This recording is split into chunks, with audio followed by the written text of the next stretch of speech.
Hello and welcome. I am DK and you are watching my channel Crystal Forex. Today I am going to teach you what is Forex trading.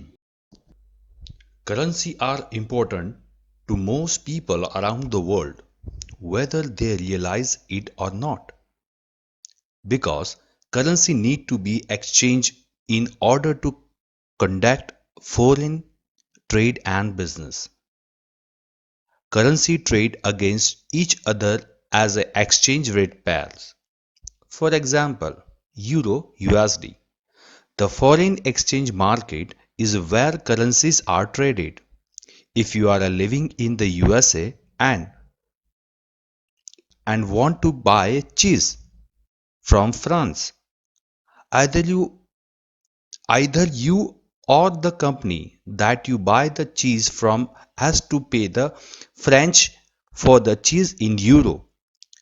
This means that the US importer would have to exchange the equivalent value of US dollar into euros. The same goes for traveling.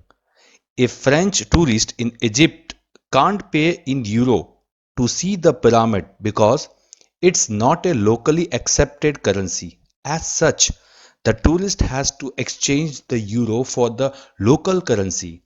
In this case, the Egyptian pound at the current exchange rate. So, this is called a forex trading. Here you can learn more than this. So keep subscribing, keep watching and keep sharing. See you soon in next video. If you like my video then please subscribe my channel and remember click the bell icon so that you can get my video first.